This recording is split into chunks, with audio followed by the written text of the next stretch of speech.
that constant work to make sure that you are not letting someone down is at the heart of it. Because although people take time to choose, if you say you got it and you take their money, doesn't matter whether it's from a retailer or a customer, and then you let them down, you've got a far, far bigger problem rebuilding your reputation.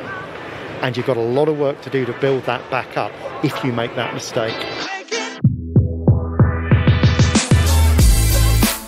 You're listening to Retail Remix, your inside access to candid conversations with the people shaping retail's future.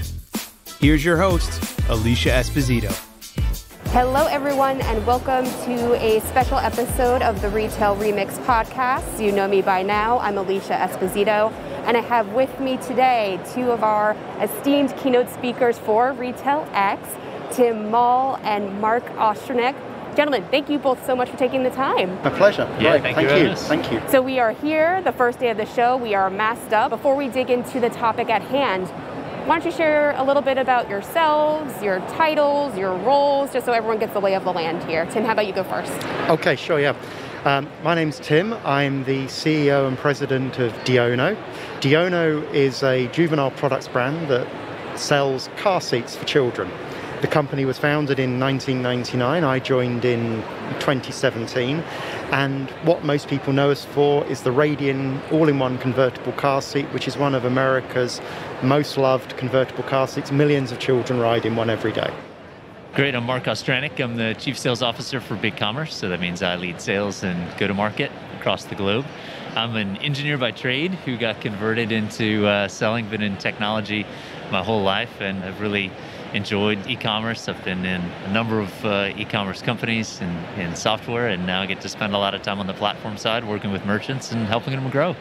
I love it. So our conversation is going to be around a few overarching trends and themes, especially around your session at retailX, but two different perspectives probably, from the retail and / brand side, and then from probably the technical and tactical side, which is very exciting.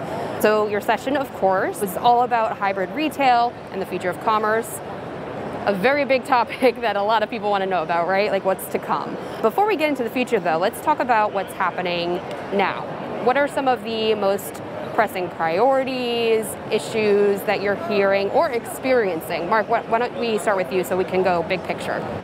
Sure, yeah. I mean, I think we serve a broad range of merchants in a broad range of industries. And so the catch to that question is it really depends on what industry you're in.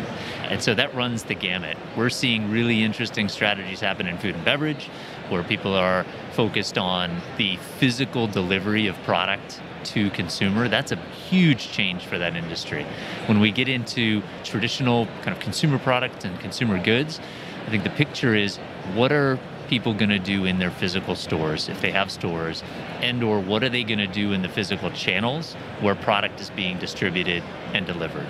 And I think that opens up some really interesting and difficult questions because we don't know, right? Here we are sitting at a trade show where we're wearing masks and making it work, but we simply don't know what the next 4 and 6 and 12 months has in store. But as retailers and or anyone in this business, you have to make some investments and decisions along the way. And so one of the things I said in the keynote was there is some important element of risk and luck in terms of what people are taking on and doing, right? You're trying to make educated decisions about where you're going to spend your time and money. And I think that's at the point where we are right now, meaning there are really interesting opportunities, but you can only make finite numbers of them work. And it's about making the bets and taking the bets that you're going to make here for the scale of the business ongoing. So to that end, Marc, you spoke high level, the notion of it kind of depends on what industry you're in or category, your target consumer. So Tim, what does that look like for you? What is kind of top of mind for your firm right now? Well, I think if you're looking at everything that's going on in the world today, in all the time that I've been in business, I don't think I have ever been in such, well, I suppose, an interesting market with the different challenges. Not only are you coping with a huge transformation with how customers are shopping and how they're interacting with your brand. On top of that, you've got a global supply chain crisis that means it's almost impossible sometimes to even get the goods that you need to sell. So you're coping with massive changes in cost prices, massive changes in supply chain, issues with physically getting a container, Then you've got to try and get those goods to the market.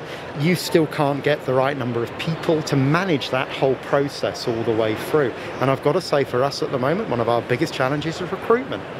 There simply aren't enough people that we can recruit to do the jobs. So actually, from our side, selling the product is actually the really easy bit.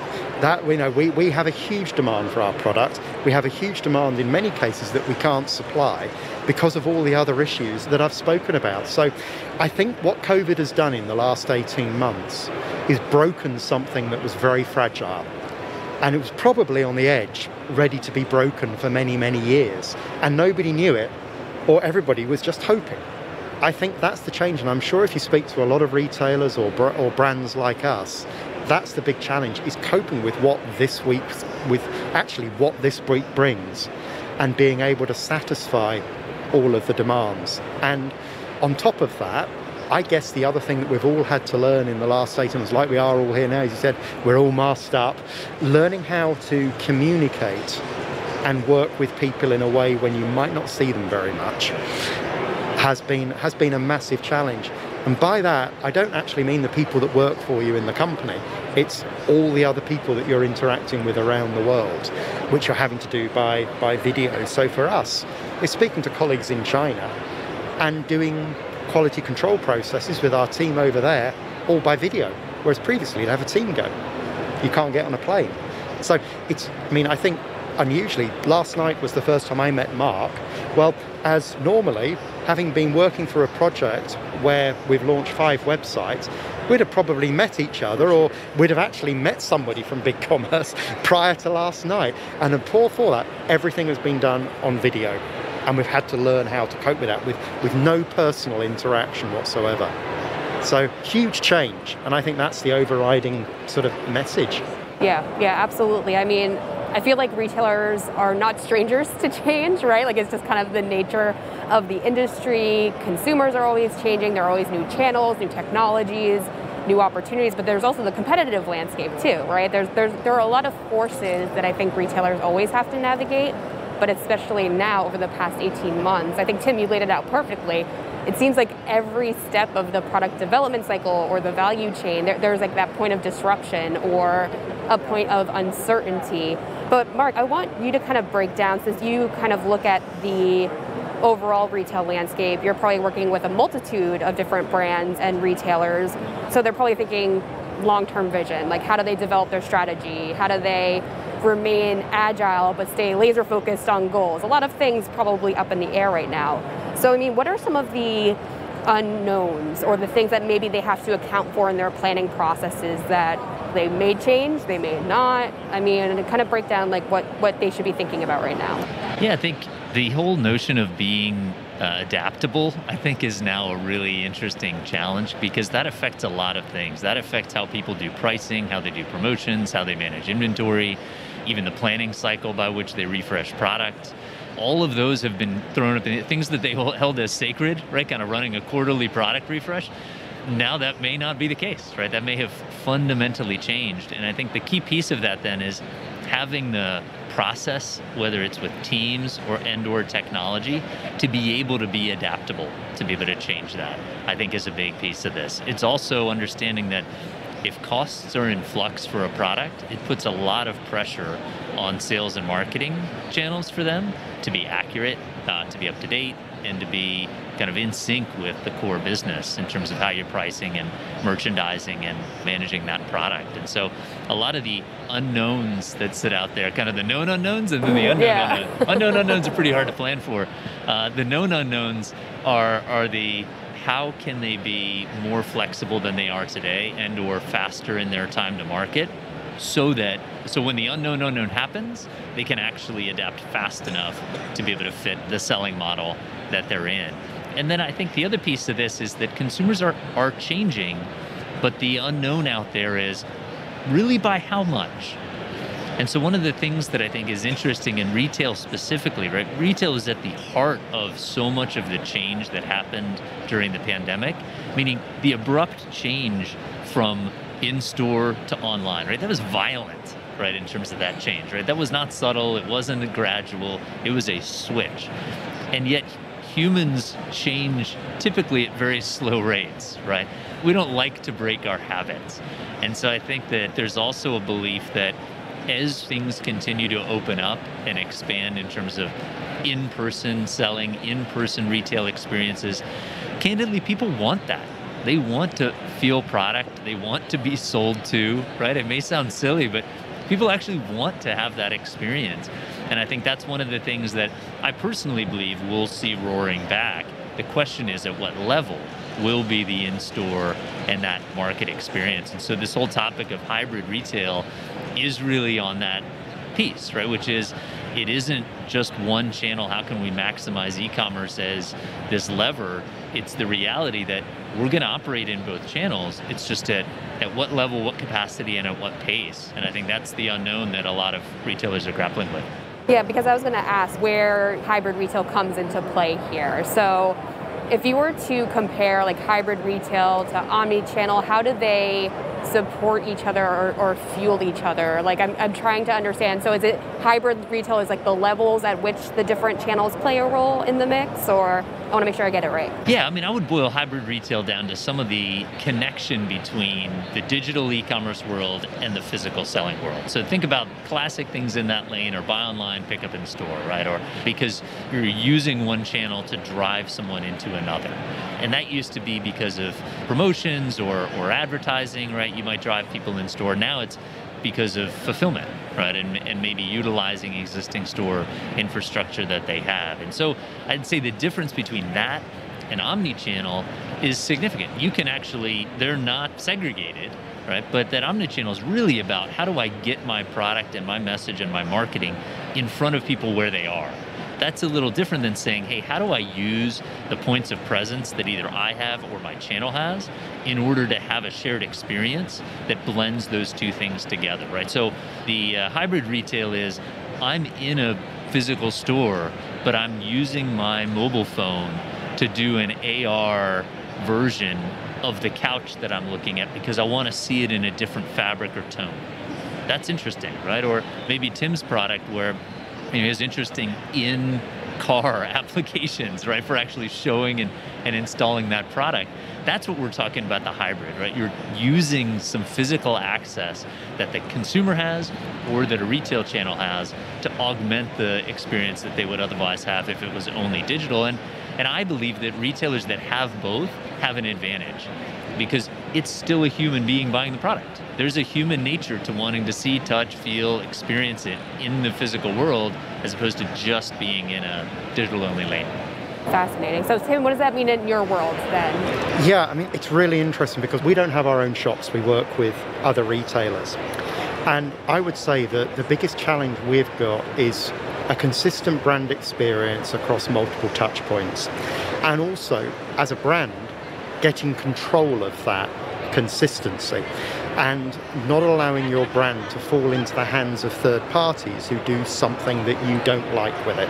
And because we're also in a heavily regulated industry, the pressure that we've got at the moment through a lot of the marketplaces where you get counterfeit goods coming into the country. We've actually, that as by way of an example, we had that in Canada where somebody imported a counterfeit product under our brand name, and we had to take action to get that removed and actually go through a whole process with the authorities to make them understand that it was not our product. And as a brand, we had to take responsibility for someone else's problem, which was deeply frustrating.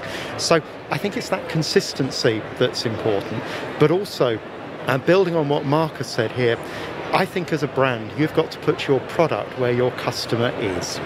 And for us, very specifically, because our customer is mainly 18 to 35 years old and mainly female, you've got to make sure that you are giving them that shopping experience where they choose to be. Now, if that means they choose to be on Instagram and they want to shop there, great. If they're on Amazon, they want to be there. If they're shopping on our own website, great. But how they then interact with you through social media, through live chats, through virtual one-to-one fittings, all of those things, that experience has got to come together. And for us, although we have a singular purchase, so someone buys a car seat from us and they use it for many years before they need to replace it, because that's the life of the product. But in the build-up to that decision, there is a tremendous amount of information gathering that women go through to make sure they're making the right decision. So the research period for a brand like us could be as much as 3 months. And that's borne out actually by an interesting fact here from Amazon, that I know that almost 50% of the customers who buy on our brand from Amazon, it's the first time they've gone to Amazon and looked at our product. That's what they tell us. But the other 50% are there for 90 days, looking and searching. So what it shows is the 50% that just turn up and bought it have looked somewhere else. So it's learning how all of these different channels sort of play together as a retailer. So, or rather as a brand selling within retail, and it's making each one of those touch points with the customer incredibly consistent. Tim, you did a really nice job outlining the challenges and the opportunities, right? Because, like, let's use Instagram as an example. Like, I know I personally, when I was registering for things for my son, he's 3.5 now, but social media was a very big first step in that process, whether it was through parenting accounts or influencers, a little bit of everything, right? But then Instagram also is a very big breeding ground for possibly counterfeit brands in a way. Like, I've heard of people say, hey, I want to do social commerce, I want to do it through Instagram, it's super easy, I'm going to buy it. And then what they get is not what they saw in that image. It's either lower quality or a different brand. So it's interesting that sometimes the biggest opportunities also lead to challenges that you need to prepare for. I know it wasn't a complete mirror of your scenario, but it's interesting to see how there are pluses and minuses to everything, and you have to have a strategy in place for managing all of that. And that's why I know I mentioned in the keynote that one of the reasons why we're pushing forward with Wish as a marketplace and making that work is because we know there's a lot of second-hand products sold on there from Diono. And you should never buy a second-hand car seat. It's just because you don't know whether that car seat has been in an accident. And most people don't understand that. Now, if we can put our product there and educate and dominate because we're the brand, then we're doing what's important, which is putting child safety first. Because that's what keeps me up at night, if you like, is making sure that you're looking after young children. We take a great responsibility. And what people don't understand is if you buy a car seat, thankfully, 99% of the time, a car seat is never ever used because it's only designed to work once in an accident. For the rest of the time, it just sits there and you put a child in it. It doesn't actually do what it's built for. Because of that, it's almost impossible to tell whether that product has been used or not for what it was designed for someone who's not an engineer. And so consequently for us, taking control of that and making sure that we're giving people that choice and that information about buy from the brand, buy and know that you've got that security, get an extended warranty from us, do all of those things. Don't compromise. But that's about education and being available. And if you ignore those channels because you consider they are not right, they're down market, they are undesirable. Not on brand, yeah. Yeah, not on brand. I mean, I hate using that phrase, but you're absolutely right, not on brand. People say it. What you're doing is you're saying for a group of customers that have been used to shopping there, we're not going to support you. Whereas I would rather be, if you like, on brand, but on those marketplaces and provide the choice, rather than just letting a lot of other people take control of that channel. A lot of really strong points there, Tim. So as we think about the future, right? Everyone wants to know what's next, what's coming, how can I prepare? Mark, I guess this question is more for you first, then Tim, if you want to weigh in. We're talking about this notion of hybrid retail, being where the customer is, but creating that harmony or connectivity between those different channels. You spoke about AR earlier, which I think is a really strong example. We saw a lot of great applications emerge over the past 18 months. But are there any new trends, new tech that you think may be accelerating or rising to the top that you think has the most potential to create this hybrid retail experience that we're talking about?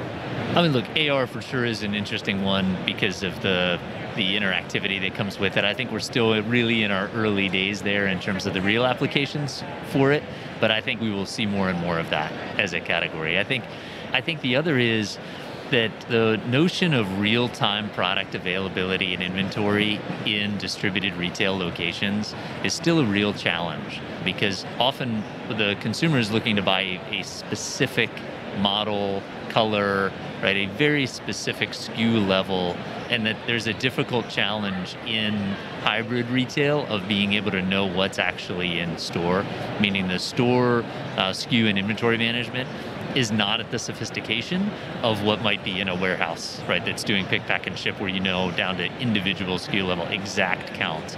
And so I think there's an opportunity there in terms of, or we'll see more sophistication, whether that's RFID, whether that's other technologies, really becoming part of the retail experience.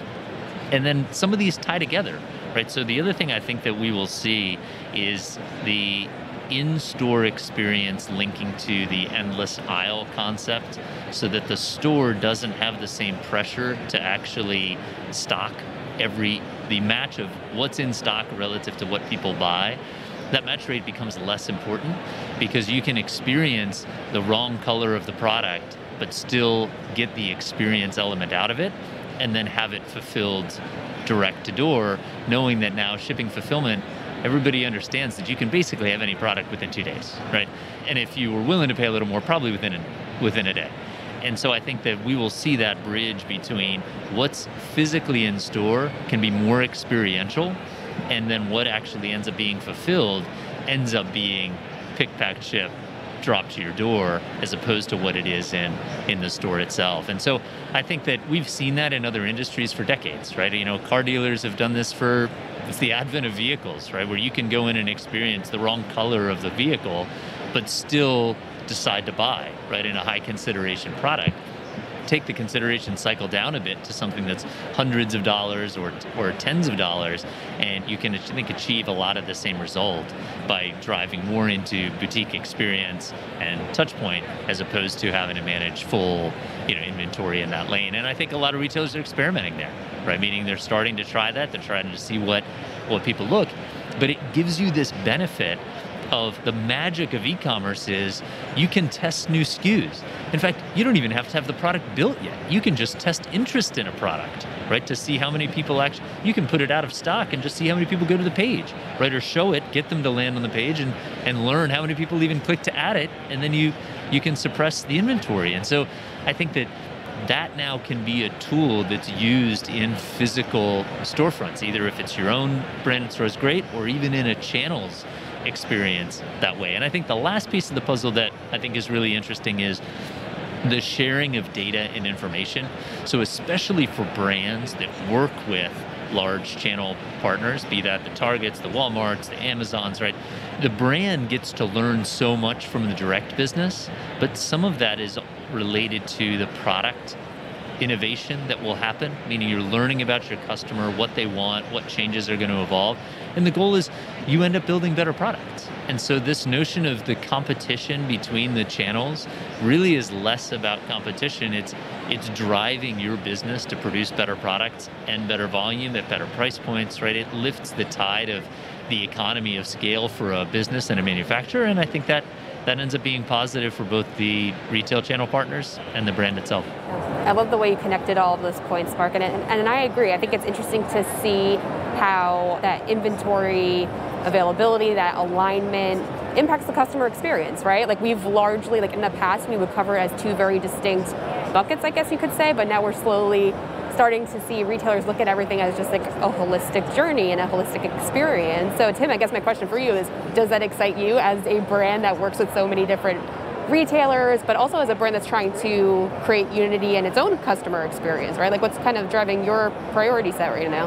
Well, I certainly agree with everything that Marc says, and I spent a lot of time as a retailer running shops, and when I was doing that, I actually had a shop on Regent Street in London, and that was all about the experience. There was an amazing Italian restaurant there was the most beautiful displays.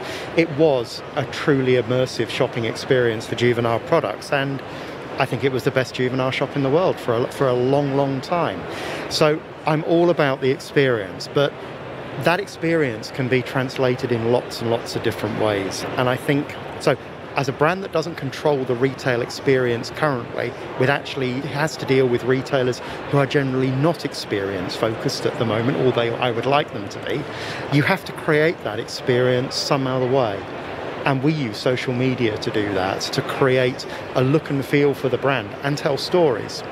And I think that our story, to bring it back to Diono at the moment, is made of Seattle. And what we have done is we have woven a story around and into the scenery of Seattle, which is unique. And Seattle's a wonderful city. It's great. It's a fabulous city and resonates around the world, actually, because most people have never been there. It's got this incredible sort of mystique about it, I think, born out of Pearl Jam and Nirvana, and now, of course, Amazon, and hundreds of tech startup businesses, and a Space Needle. And what we've done is we've taken all of that and melted it into our brand to give that experience, and constantly layering that in, because otherwise, how do you differentiate? And I think that people today want to connect with a brand in the way that they connect with a friend.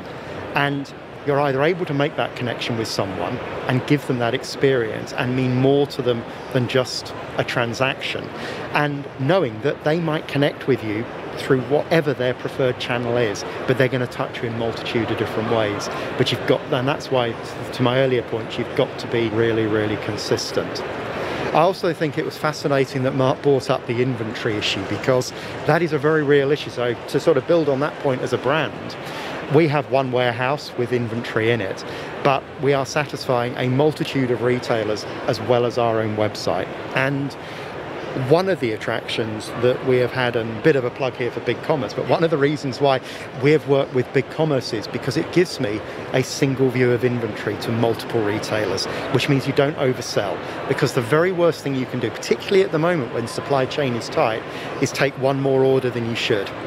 And being able to have a single view of inventory is great. And we are not quite there yet because we still have an ERP system which services other retailers. But that constant work to make sure that you are not letting someone down is at the heart of it. Because although people take time to choose, if you say you got it and you take their money, doesn't matter whether it's from a retailer or a customer, and then you let them down, you've got a far, far bigger problem rebuilding your reputation.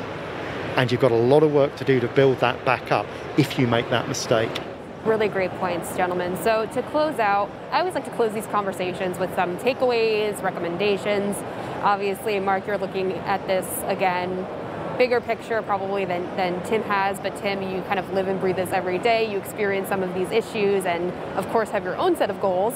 So, Marc, let's start with you. I mean, do you have any closing recommendations for, I guess, both brands and retailers as they strive to create this hybrid retail experience, and also doing so in this rapidly changing environment? Any closing tips? I think you hit the nail on the head with the last couple of words there, right? Which is building for flexibility, and that the flexibility is what's proven to be invaluable for retailers. And so there's a bias from, as a technology provider, right, we try and enable that flexibility, right? And so the goal is to basically give our retailers the sharpest knife possible, right, in order to cut their way through what ways in which they want to work, where they can make those decisions and be agile enough to adapt and change. And some of that comes from us, meaning being flexible, but a lot of that comes from just the industry, meaning how do you take advantage of best of breed when you need it? And I think that would be one recommendation, just to kind of leave a point with, is that best of breed is great, but make the choices about what you care about best of breed in and what's actually going to affect the business. Invest there, bring in those partners, those specialists that really know that part of the business, where you're saying, hey, here's what I'm doing in my experience, and really focus on, okay, then what is it that I need, right? What expertise or what product or what capabilities do I need to go deep there, and be comfortable investing and placing some bets there, as opposed to trying to just do everything well enough. It'll actually be that you'll be deficient in the areas where you actually care the most. Really good distinction, Marc. Thank you. Tim, how about you? Well, from my side as a brand, I think the biggest learning I've got, and probably the biggest thing that I'm looking at in the future, is to spend time with people who are real authorities in their field, and listen and learn from them, and use that as my way of innovating with less risk, if you like, because you're talking to some people who really understand what they're trying to do and try a lot of new things. I think it's very easy to say, I've done it before and it didn't work. And frankly, those days have gone. You don't know what happened last week doesn't work next week. And I think that's what the last 18 months has done, is accelerated that. So for me, it's embracing and managing change, but doing it in a way where you're listening to industry innovators. And I think as a small company, we're a very small company, if I look at the digital side of our business, or the digital and marketing side, I'd probably have to have a team of 50, 100 people to even begin to get close to the talent pool that I can dip into by speaking to specialists in each one of those fields. And so I think for me, the other big feature of the future is, what does the structure of a company look like, particularly a small company? I can't speak for big companies. I work for big companies, but I don't at the moment. But I think to be able to be agile, you have to work with partners who can bring new ideas to you, because what you can't afford to do as a small company is employ all of those people with all of that expertise. That's a really great way to close out, because we can have the best tech, we can have the best experience, but you need people to drive it all. So I think it's a very strong connecting point. Well, Tim, Marc, thank you again so much for taking the time, for being at retailX with us, and of course for being on the show today. Thank you again. Thank you very much. It was a pleasure. Thank you. And to all of you listening, thank you for joining us again for this very special episode of Retail Remix. If you like what you hear, drop us a review.